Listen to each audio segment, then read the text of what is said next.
me souviens de l'histoire du joueur de flûte de Hamelin. Hamelin était cette ville de l'ancienne Allemagne qui avait été envahie par une marée de rats. On avait promis une forte récompense à qui saurait les exterminer. Un homme était venu, coiffé d'un chapeau vert. Il avait sorti une petite flûte de bois noir et avait joué une horrible musique, aigre et stridente. Ensorcelés, les rats avaient suivi l'homme et étaient allés se jeter par centaines de milliers dans le fleuve qui passait là. Mais la ville ne tint pas sa promesse et refusa de payer sa récompense à l'homme pour une tâche qui semblait si facile. L'homme quitta la ville sans protester, mais plus tard il revint.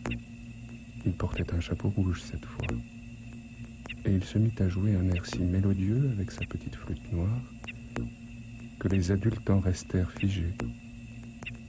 Sous le charme de la flûte, tous les enfants de la ville suivirent l'homme. Ils disparurent dans une caverne sous la montagne, et on ne les revit plus jamais.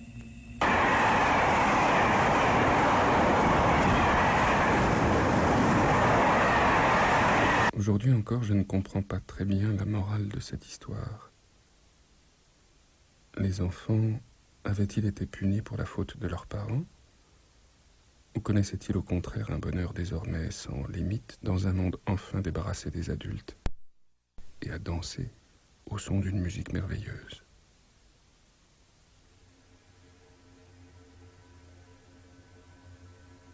Ce matin, lundi 12 juin 2000, nous sommes 45 000 personnes à entreprendre le même voyage.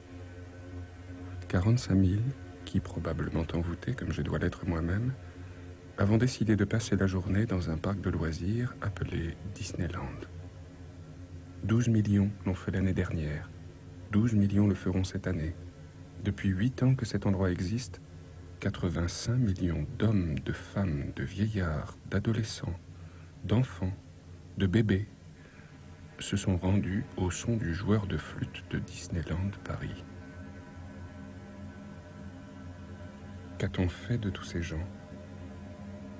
C'est étrange que personne n'ait jamais raconté ce qu'ils étaient devenus. En entreprenant à mon tour ce voyage, j'ai en moi ce matin comme une petite zone d'inquiétude. Une question surtout me préoccupe.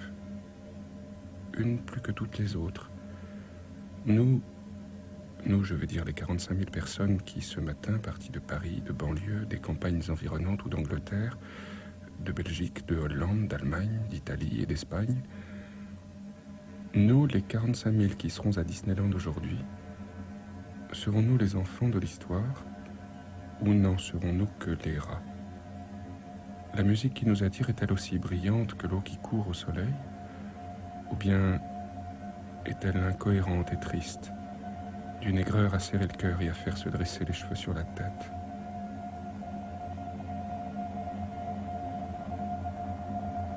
Quand je serai à Disneyland, je chercherai la caverne, cachée sous la montagne. Je me mettrai à genoux et je poserai mon oreille contre le rocher. Peut-être qu'alors, j'entendrai des chansons, des rires et le bruit de centaines de milliers de petits pieds battant le sol en cadence, au son d'une musique merveilleuse. Celle du joueur, bien sûr. Le joueur de flûte. Français, dites bonjour. English, say hello. Deutsch, sag guten Tag. Espagnol, di hola. Italiano, di ciao. Bienvenue humain. Bienvenue humain. Bienvenue humain. Bienvenue humain. Bienvenue humain. Bienvenue humain. Bienvenue humain. Bienvenue humain. Bienvenue humain. Bienvenue humain. Bienvenue humain. Bienvenue humain. Bienvenue humain.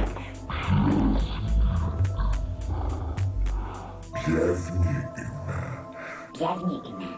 Bienvenue humain. Bienvenue humain. Bienvenue humain.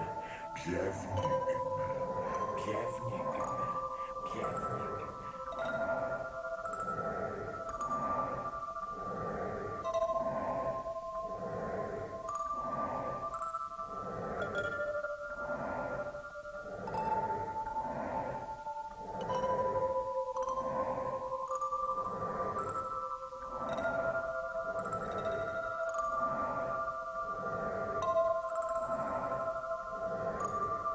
Bienvenue humain, je suis Ingrid, logiciel intégré issu d'un réseau informatique englobant tout l'univers.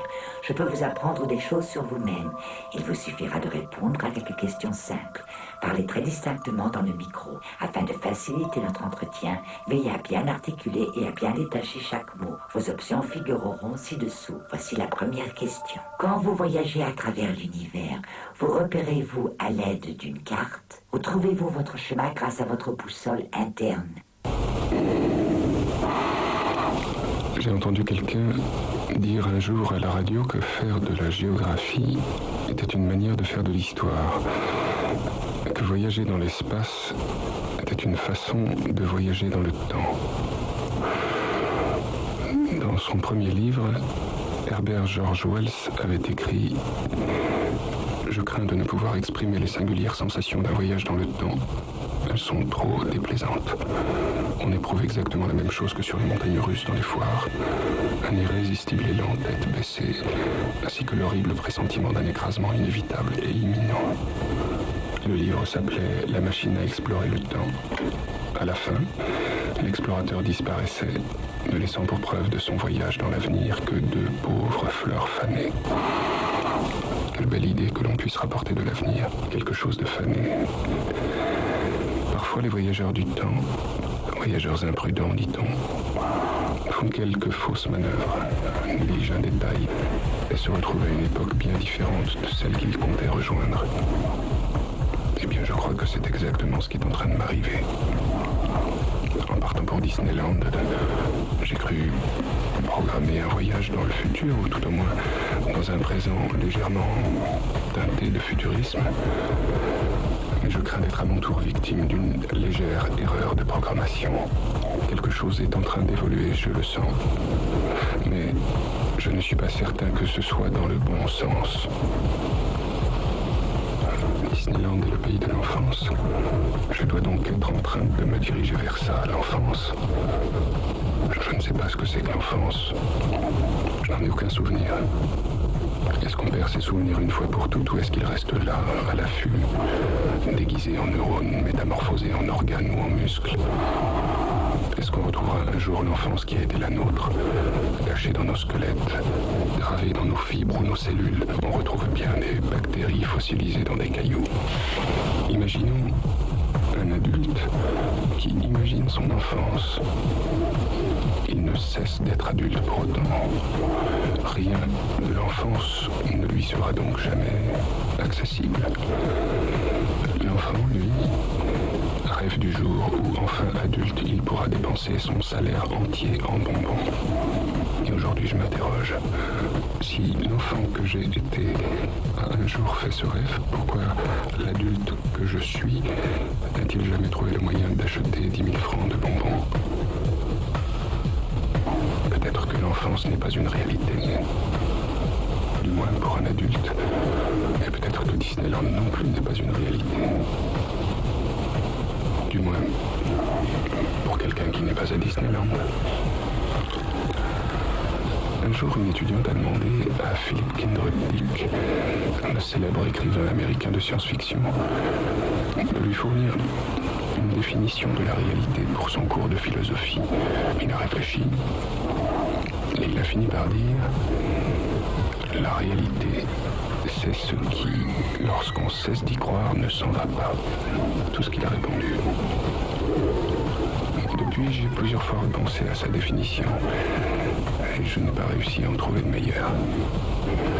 Alors je me demande, Disneyland cessera-t-il d'exister si je cesse d'y croire? Et les enfants vont-ils disparaître les jours où nous cesserons de croire à Disneyland? Je connais deux animaux qui tiennent compagnie aux humains. Si vous étiez l'un de ces animaux, lequel seriez-vous? Un chien ou un chat? Aujourd'hui, j'ai rencontré Dingo. Il est soucieux parce qu'hier, il est allé voir la direction pour la première fois.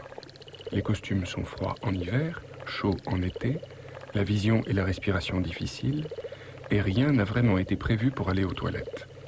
Alors Mickey, Minnie, Pluto et Donald l'ont élu délégué et lui ont demandé d'obtenir de la direction qu'elle supprime ses inconvénients. On lui a indiqué le bureau compétent. Il a frappé et il est entré. Un jeune homme lui a souri de derrière sa grande table de travail. Dingo ne savait pas s'il devait s'asseoir. Il y avait bien une chaise, mais il pensait que ce n'était pas convenable de s'y asseoir dès sa première visite. Il a donc raconté son histoire debout.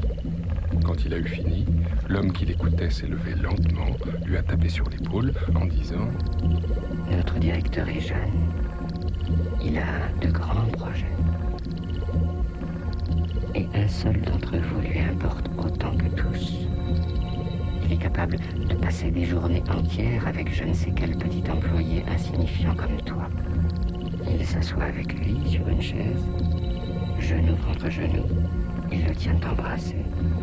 Il réquisitionne son oreille à laquelle rien d'autre n'a plus accès et il se met à l'écoute.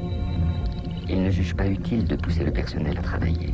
Celui que sa propre raison ne conduit pas à travailler le mieux possible, celui-là, d'après lui, ne fera jamais un bon employé. Il sentira lui-même si fort à quel point il est déplacé qu'il n'attendra pas d'être renvoyé et il partira de sa propre initiative. Et ça se fera si vite que ni l'entreprise ni l'employé n'auront beaucoup à en souffrir. et l'a poussé doucement dans la pièce voisine où le responsable les attendait. Quelques mots chuchotés par le jeune homme ont suffi au responsable pour saisir le sujet de la plainte. Le responsable s'est levé, Dingo allait se présenter, mais le responsable lui a coupé la parole. Oui, c'est bon, je te connais très bien. Ta demande est certainement justifiée. Moi et ces messieurs de la direction, on serait les derniers à ne pas le reconnaître. Crois-moi, le bien-être des employés nous tient plus à cœur que les bénéfices de l'entreprise. L'entreprise peut toujours être perfectionnée, ça ne coûte que de l'argent. L'argent n'est pas un problème, mais qu'un employé risque de tomber malade, c'est pour nous beaucoup plus embêtant. C'est pourquoi tout projet visant à introduire de nouvelles mesures de sécurité, de nouveaux allègements, de nouvelles commodités, nous intéresse plus que tu ne penses. Tu vas donc nous laisser tes suggestions et on les examinera avec attention. S'il faut encore y ajouter je ne sais quelle petite innovation éblouissante, on ne la rejettera certainement pas. Et dès que ce sera fini, vous aurez vos costumes neufs. Un pour l'été, un pour l'hiver. Quant aux commodités d'hygiène, de vision et de respiration... Quant aux commodités d'hygiène, de vision et de respiration, on allait étudier des solutions appropriées et on les intégrerait aux nouveaux costumes. C'était bien ça ? Dingo était stupéfait. Il a répondu « Oui, c'était bien ça la revendication. » Alors, le responsable a pris Dingo par l'épaule et l'a raccompagné jusque sur le seuil du bâtiment des bureaux en lui disant « Maintenant, dis bien à tes collègues du parc que tant que la direction n'aura pas fait de votre lieu de travail un salon, un lieu de bonheur et de confort, elle ne connaîtra pas le repos. Et elle ne le connaîtra plus jamais si, à la fin des fins, sur votre lit de mort, vous ne mourrez pas tous le sourire aux lèvres en repensant à l'époque heureuse où vous étiez employé dans l'entreprise. » Là-dessus, le responsable qui raccompagnait Dingo a tourné le dos et il a regagné son bureau. Aujourd'hui, Dingo a repris le travail. Il a confiance. Tout devrait s'arranger.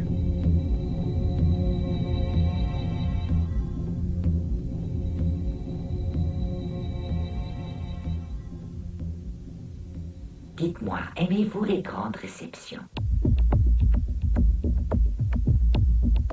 Ça, c'est la grande parade.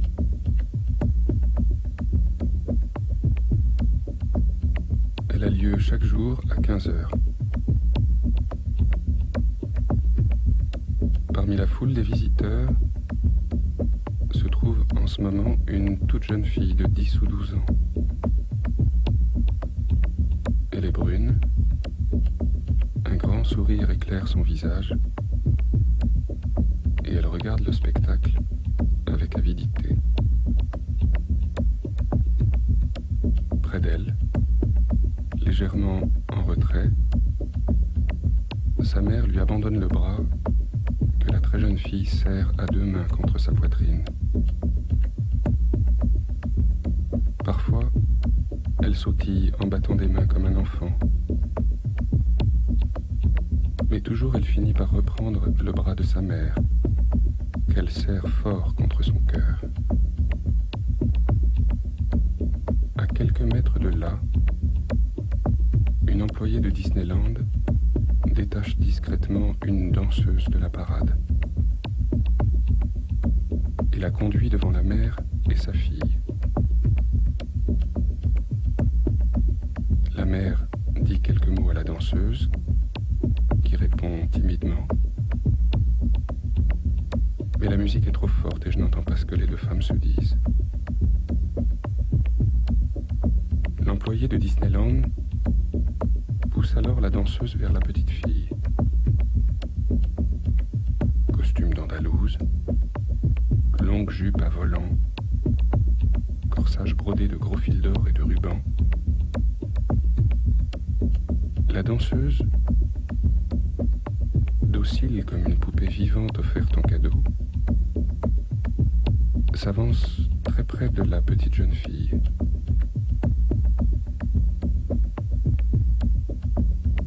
Quand la mère prend les mains de sa fille et les pose sur le corps de la danseuse, je comprends que la petite fille est aveugle. Elle touche la perruque, le visage, les épaules, la poitrine, le ventre. La danseuse se penche. Elle ramène un volant du bas de sa jupe. La petite fille frotte le tissu contre sa joue en riant. Elle touche tout ce qu'elle veut. La danseuse se laisse faire. Parfois, la petite jeune fille s'arrête et se concentre. Elle imagine. Mentalement, elle raccorde une forme avec une autre, une sensation avec une autre. Dans sa tête, sans doute, elle reconstitue le costume, peut-être même toute la parade.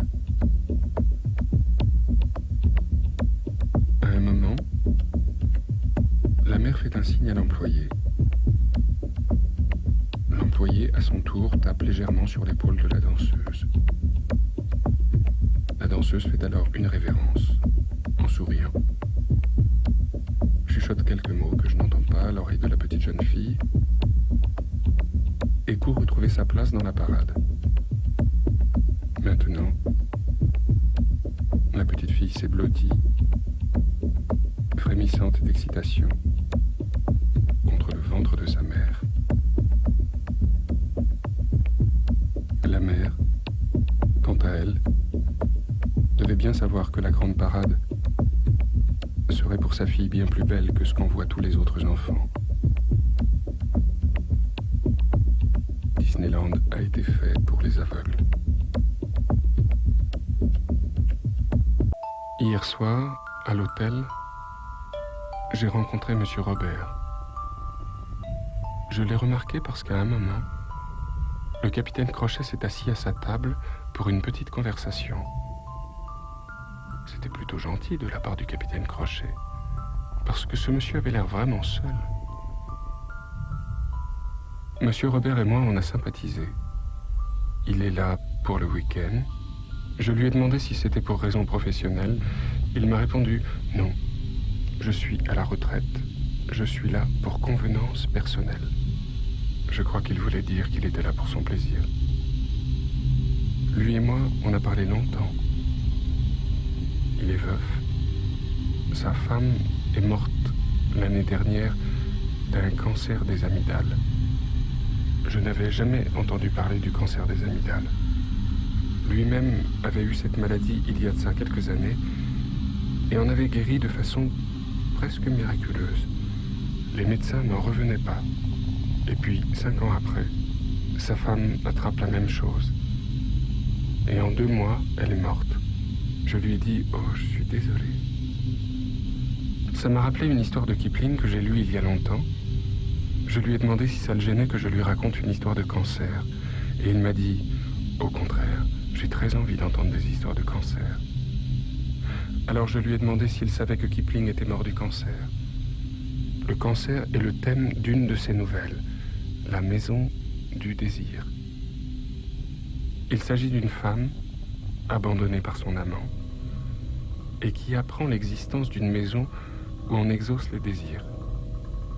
Mais ce don magique impose certaines conditions. Elle s'aperçoit que l'homme qui l'a abandonnée a une autre maîtresse, qu'il est malade et se sait atteint d'un cancer. Elle va donc dans cette maison, dans une rue inconnue, et elle appelle. Au bout d'un moment, du fond de la maison, elle entend approcher un pas, suivi d'un grognement presque inhumain, et elle sent une présence de l'autre côté de la porte. Alors, à cette chose, elle demande que le mal de son amant lui soit donné, que la souffrance de cet homme, son ancien amant, passe en elle. Elle attend, puis elle entend s'éloigner les pas. Alors elle rentre chez elle, elle se couche, et elle commence à sentir les souffrances du cancer.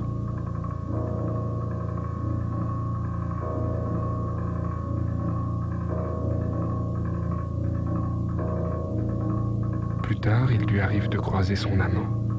Elle remarque qu'il va mieux, mais elle n'ose pas lui adresser la parole. Et lui ne peut pas savoir que la douleur qui l'a quitté, c'est elle, son ancienne maîtresse, qui l'héberge désormais. Monsieur Robert me demande, « Il ne le sait jamais ?» Je réponds, « Non, il ne le sait pas. Elle lui donne sa vie, il lui donne la mort, il ne le saura jamais. Mais vous et moi, nous le savons, je lui dis, et les milliers de lecteurs de Kipling le savent. » Je lui dis que je trouvais que c'était une histoire d'amour tellement belle. « Oui », m'a-t-il répondu. « Peut-être les hommes font-ils ça aux femmes, mais raconter comme ça, c'est quand même vraiment triste. » Monsieur Robert a eu l'air impressionné par l'histoire. Je me demande si c'était vraiment une bonne idée de lui raconter.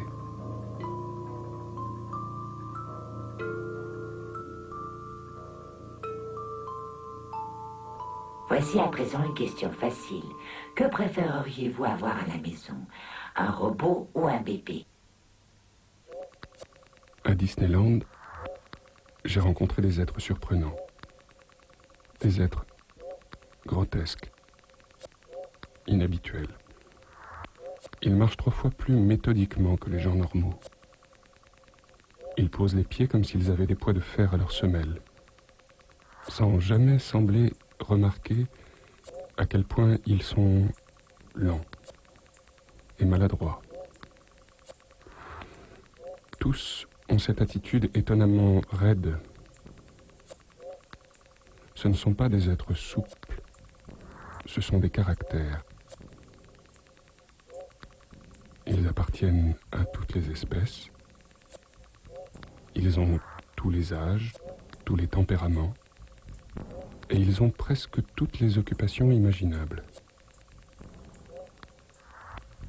Chacun n'est qu'une infime cellule de ce monde complexe et incroyablement peuplé. Mais chacun est aussi une existence individuelle, aussi unique qu'une empreinte digitale ou qu'un flocon de neige. Chacun possède un vêtement qui est le signe de son être. Chacun porte, dans les attitudes de son corps, dans ses membres, sur sa face, le signe d'une légende, d'une époque et d'un endroit du monde.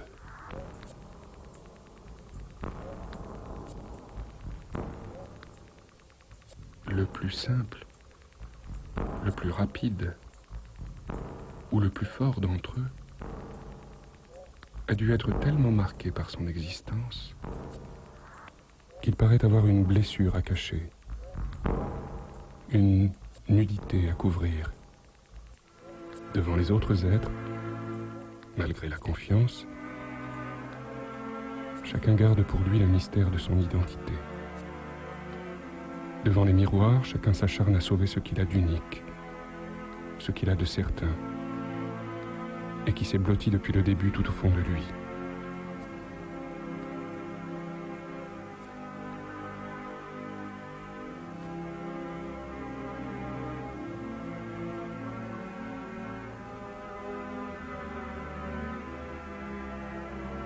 Ce n'est que dans certains moments de solitude que l'enveloppe tombe.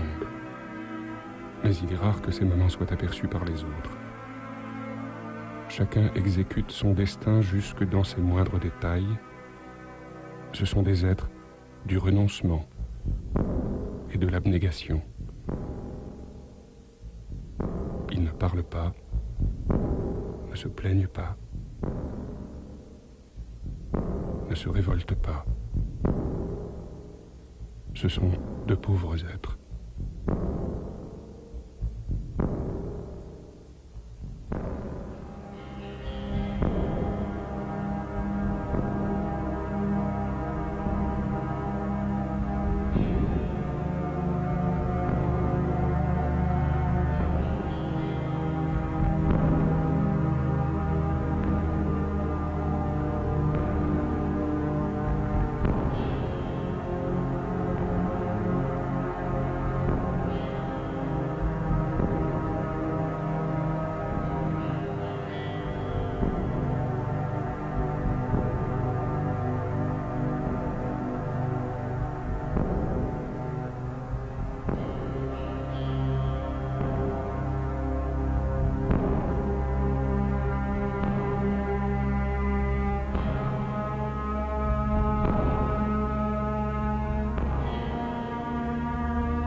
Vous devant les problèmes. Avancez-vous tout droit comme un faisceau lumineux, ou bien tournez-vous en rond comme une comète autour du soleil.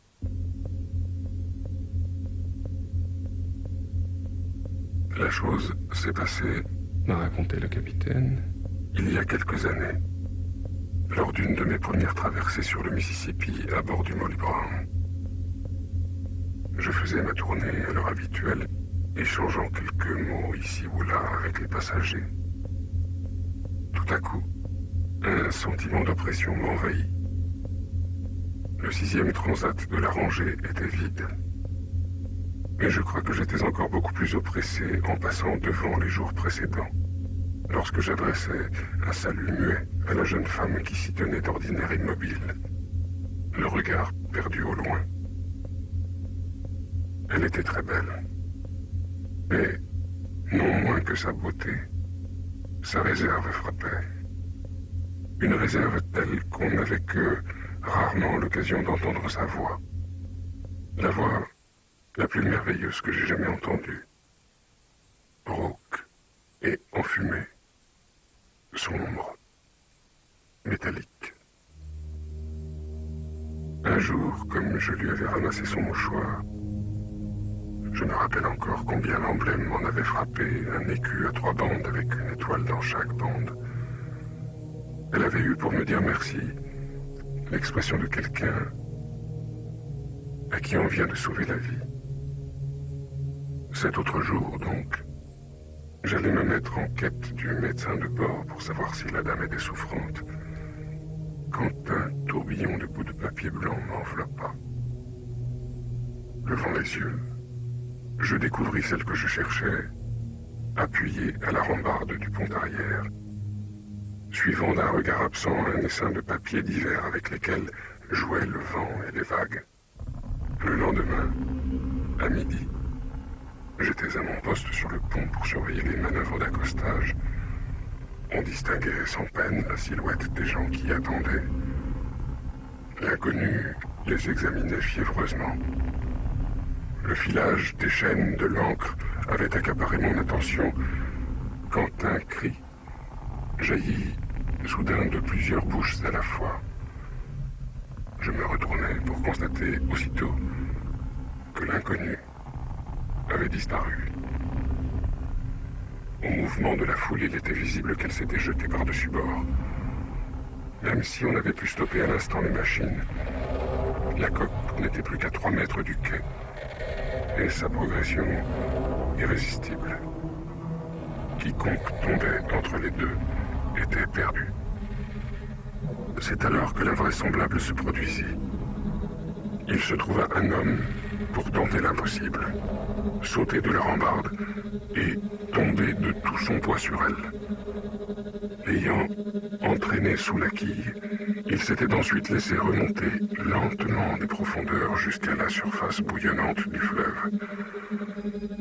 Pendant que la vapeur, à l'effroi de tous les assistants de quai, accostait à tribord, le sauveteur, tenant la jeune femme dans ses bras, émergeait à bâbord, où si peu de monde était resté qu'on ne s'en aperçut pas tout de suite.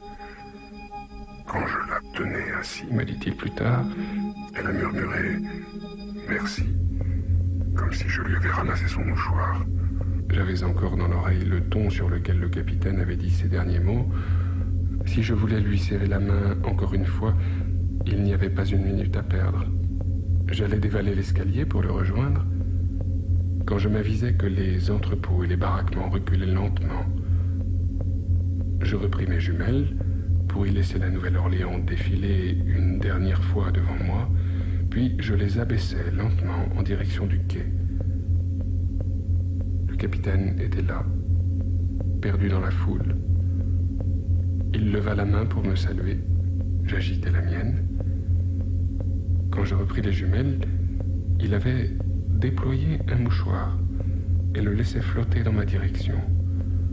Dans un des coins, je distinguais, brodé, un écu à 3 bandes, avec une étoile dans chaque bande. Pardonnez-moi, mais la prochaine question est un peu personnelle.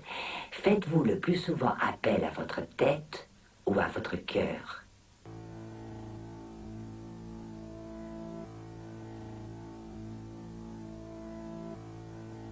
Cette nuit, dans ma chambre du Disneyland Hotel, j'ai fait un drôle de rêve. Minnie, Dingo, Pluto, Donald et tout le petit peuple des animaux en peluche étaient désespérés parce que Mickey était redevenu souris. Je veux dire une vraie souris, dans le vrai monde, de la vraie réalité. Un monde où les souris sont brunes, grises ou noires, grignotent les câbles électriques et les joints des machines à laver, et laissent derrière elles de sales petites crottes semblables à des grains de riz marron foncé. Mickey, la célèbre souris Mickey, était redevenue l'une de ces anonymes bestioles poussiéreuses du sous-sol. Le bruit courait même qu'elle s'était laissée prendre au piège, qu'elle avait perdu la vie en échange de la vue d'un morceau de lard. Et toutes les autres véritables souris des environs s'étaient mises à trembler et à frissonner dans l'ombre de leur trou, avec leurs yeux qui clignotaient et se regardaient à tour de rôle, leur queue fouettant le sol d'inquiétude. Elles avaient fini par sortir de leur trou en hésitant, l'une bousculant l'autre, toutes attirées vers le piège où la petite souris s'était laissée prendre. Parce que le piège, maintenant, était désamorcé. Elle était couchée là, la chère petite souris, avec le fer dans la nuque, ses fines pattes roses écrasées, et ce corps frêle et raidi auquel un bout de lard aurait fait tellement de bien. Debout, à côté d'elle, déjà oublieuses de leur première frayeur, une dizaine d'autres véritables souris s'étaient mises à grignoter le lard dont la petite victime n'avait pas eu le temps de profiter. Mais tout ça n'était qu'un rêve. Et heureusement, aujourd'hui est un autre jour, car depuis ce matin, je me sens tout à fait différent. Je me sens, comment dire, beaucoup mieux. Je crois que ça doit signifier que je suis en train de m'adapter à Disneyland. Disneyland, dont peut-être je suis en train de devenir un véritable, un authentique habitant.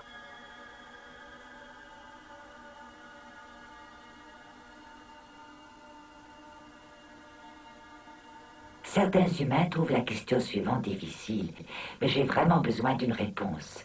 Si vous étiez un oiseau, quel oiseau seriez-vous? Un hibou ou une colombe? Je vous repose la question. Si vous étiez un oiseau, quel oiseau seriez-vous? Un hibou ou une colombe? Je n'ai pas bien compris. Avez-vous dit une colombe? Je vais reformuler la question. Si vous étiez un oiseau, quel oiseau seriez-vous? Un hibou ou une colombe?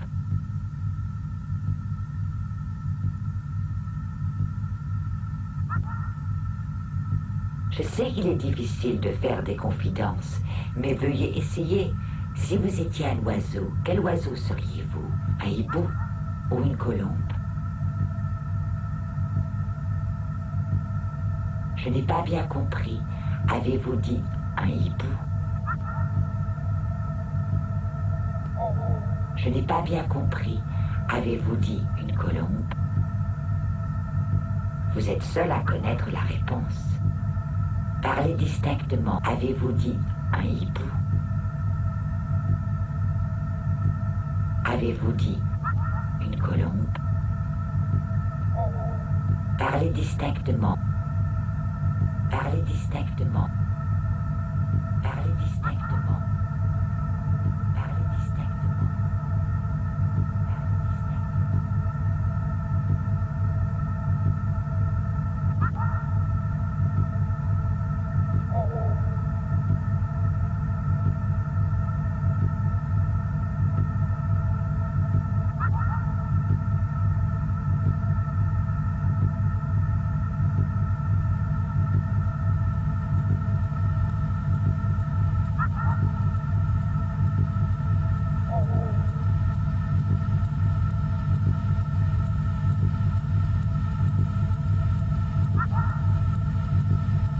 J'ai analysé vos réponses et voici ce que j'ai appris sur vous. Vous paraissez timide aux yeux des autres, mais vous ne l'êtes pas réellement. Tel le prince ou la princesse des contes de fées terriens, vous êtes idéaliste. Vos banques de données regorgent d'histoires et d'observations sur vos compagnons terriens. Mais il y a une région de l'esprit que vous préférez, la sombre région où règne la douleur. Cela peut paraître effrayant, mais ne résistez pas. N'oubliez pas, la vraie sagesse est l'apprentissage de la peine comme de la joie. Toutes deux ont leur place dans l'univers. À vous de conserver l'équilibre. Je le sais, je suis allé partout. Fin de transmission. Ici Ingrid.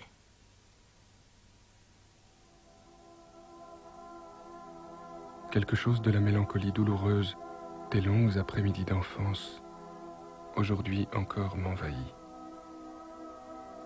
Je crois que de telles heures apprennent à l'étranger qui les vit des secrets que seuls devinent d'habitude les plus anciens habitants, car l'enfance est le sourcier du chagrin. Et pour connaître la mélancolie de cette ville, si glorieusement rayonnante, il faut sans doute y avoir été un enfant.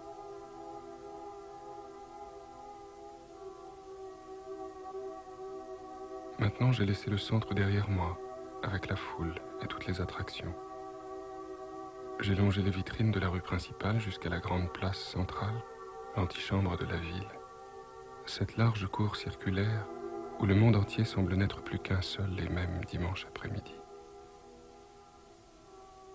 Le trait caractéristique de cette ville, c'est son vide. La grande place centrale est toujours vide. Les voitures et les tramways qui s'y croisent sont toujours vides. La rue principale, qui commence sur la place et conduit par de nombreux bâtiments jusqu'au fameux château, est toujours vide.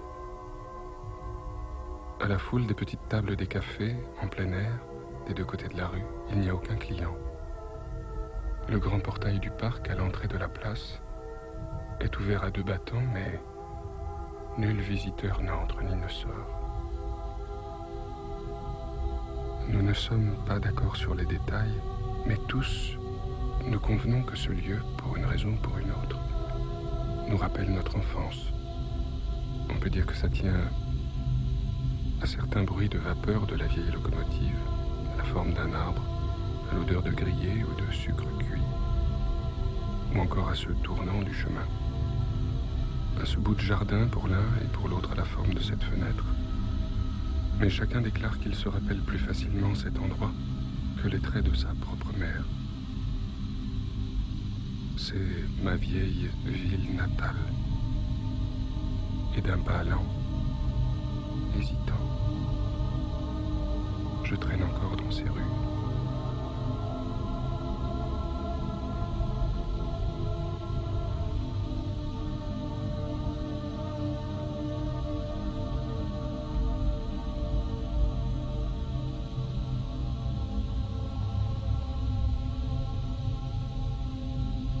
Disneyland existe.